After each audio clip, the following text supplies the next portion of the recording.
চালো গো মাস্টার নামে চালো একবার নামের ধ্বনি জয়ের ধ্বনি হইতে লাগিল গো আমার সমাগম তুমি চালো চালো চালো আমার সাথে চালে রে পাতলে বেতালে আরে আমার লীলা প্রচার করবে ওই না ধরা ঘাবে গো ওই না ধরা ঘাবে তুমি চালে চালে চালে এসা আমার সাথে চালে রে পাতলে বেতালে একবার নামের ধ্বনি জয়ের ধ্বনি বাজাই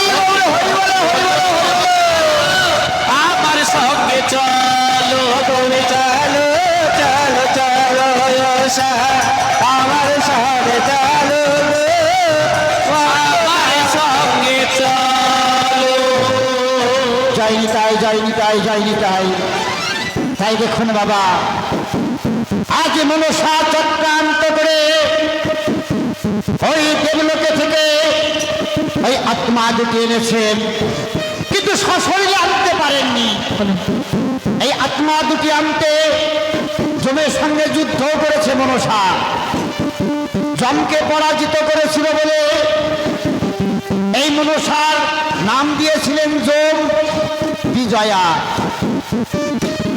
এই মনসার এক নাম হচ্ছেন বিজয়া এটা যমের দিয়া নাম তাই আজ সেই আত্মা দুটি এনে কি করেছেন দুটি বড়ি তৈরি করেছেন একটি নীল রঙের বড়ি আর একটি লাল রঙের বড়ি একটা বড়ি নিয়ে কোথায় চলেছেন লাল বড়িটা নিয়ে চলেছেন নিছানি নগরে ঘর নামে বাঁচু বেনে সৌদাগর তাহার ঘরে মা রত্নারানীকে একটি বড়ি দান করেছেন আর এই বড়ি সেবা করার বিধান বলে দিয়েছেন আরেকটি বড়ি নিয়ে কোথায় চলেছেন চম্পকনগর ঘর নামে চন্দ্রকান্ত সৌদাগর তাহার ঘরে তাই মনসা মনে মনে চিন্তা করছে তাই তো মা সরকার করে যে আমি একটি পুত্র সন্তান দান করব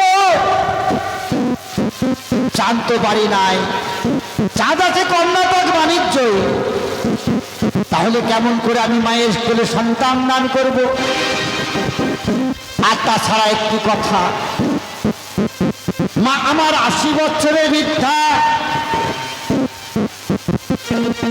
আমার একটু অসুবিধা হবে তবে যাই হোক আমি তো এই বেশে যেতে পারবো না আমি কেমন বেশে যাব একদম ব্রাহ্মণ বেশ সঙ্গে ধারণ করব তাই নাগ জননী পদ্মাবতী একজন ব্রাহ্মণের বেশ সঙ্গে ধারণ করে চলেছেন কোথায় না চম্পকনগর তাই কবি বলেছেন ওরে কেমন করে দেব জানিব চাঁদ নাই মোর ঘরে বসে চাঁদ গোনা ধরে বাড়ি আপনার রূপ মনসা দূরে যে রাখিল বসে চাঁদ গোনা ধরে আর দয়ে বেগি ব্রাহ্মণের রেগিল অঙ্গেতে ধরিল বসে চাঁদ গোনা ধরে এবার ব্রাহ্মণের দেশে মনসা গমন করিল বসে চাঁদ গোনা ধরে আর চম্পক নগরে গিয়ে এ ডাকো সারিল বসে চাঁদ গোনা ধরে এই তো সেই চম্পকনগর চন্দ্রকান্ত সৌদাগরের ঘর এখান থেকেই আমায় ব্যবস্থা নিতে হবে জয় হোক চম্পকনগরের জয় হোক জয় হোক জয় হোক চম্পকনগরের সাধু জয় হোক কি বলবেন ওগো দিদি কে যেন আমাদের মন্দিরের বাইরে জয়ের ধ্বনি দেয় তবে ছোট রে চলো একটিবার আমাদের এই ক্ষয়ের রাজ্যে কি এসে যেন জয়ের ধ্বনি দিচ্ছে চলো তো দেখে আসি জয় হোক বলিতে গো ও মা একে ব্রাহ্মণ বসা তব চরণে প্রণাম আশীর্বাদ করি মা ব্রাহ্মণ মশাই আশীর্বাদ করে দীর্ঘজীবী হও কৃষ্ণপদে মতি হোক মা তবে এই ক্ষয়ের রাজ্যে এসে আপনি জয়ের ধ্বনি দেন কেন? ও মা, সকলে জানি আমাদের চম্পকনগর হচ্ছে ক্ষয়ের রাজ্য। এই চম্পকনগরে একে একে ক্ষয় হচ্ছে, জয়ের ধ্বনি দিচ্ছেন কেন? ও মা, বলেন। আমি দৈবিক ব্রাহ্মণ, তাই আগম নিগমের কথা বলতে পারি মা। আগুন নিব মানে বুঝলাম না। মানে আগে যেটা ঘটেছে সেটাও বলতে পারি, পরে যেটা ঘটবে সেটাও বলতে পারি। তবে ব্রাহ্মণ মশাই, হ্যাঁ, আমাদের কুলের রীতি অনুযায়ী ব্রাহ্মণ মশাই আসলে একশের চাল আর কাঁচকলা দিয়ে বিদায় করতে হয়। ব্রাহ্মণ নাই, আপনি একটু অপেক্ষা করুন, আমি নিয়ে আসি। বলছি কি আপনি বললেন আগম নিগমের কথা, হ্যাঁ। বলেন তো আমাদের চম্পকনগরে আগে কি ঘটে গেছে? আগে কি ঘটে গেছে তাই না? হ্যাঁ, আগে আগে এক এক করে তোমরা 6টি যা, তাই না?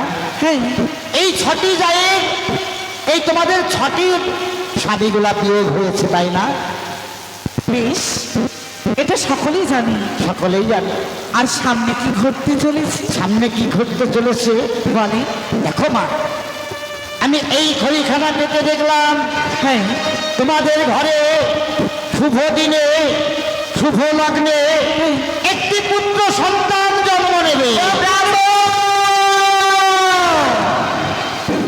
এ কি বলছেন ব্রাহ্মণ মশাই? ব্রাহ্মণ মশাই না, এ কথা শেষ হলেও তো কেন মা?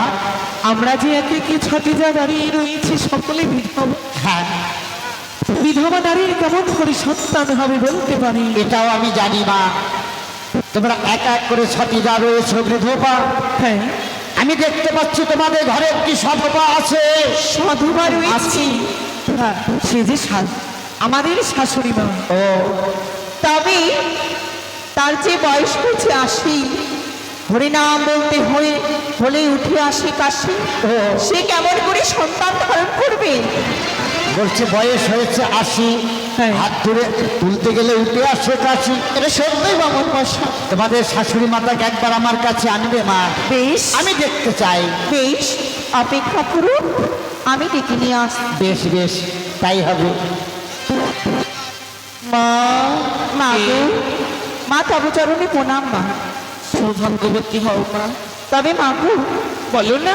অসময় কেন এলাম জানো? ওগো বৌমা, বলো বলো এই অসময়ে কেন আমায় ডাকলে বলো?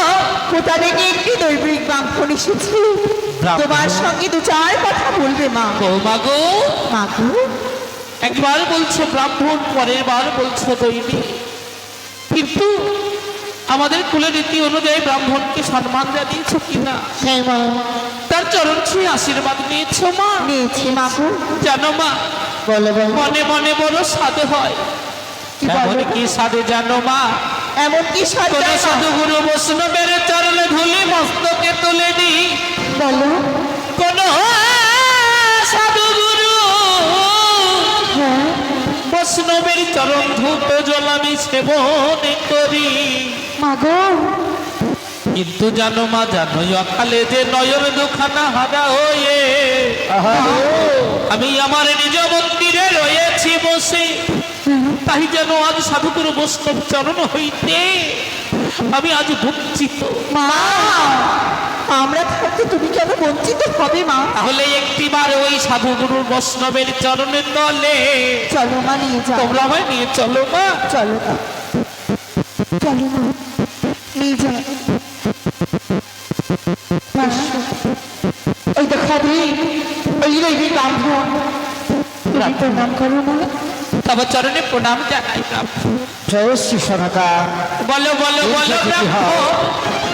একটিবার কৃপা করে বলো, কি হেতু হয়েছে তোমার এই ভবনে আগমন?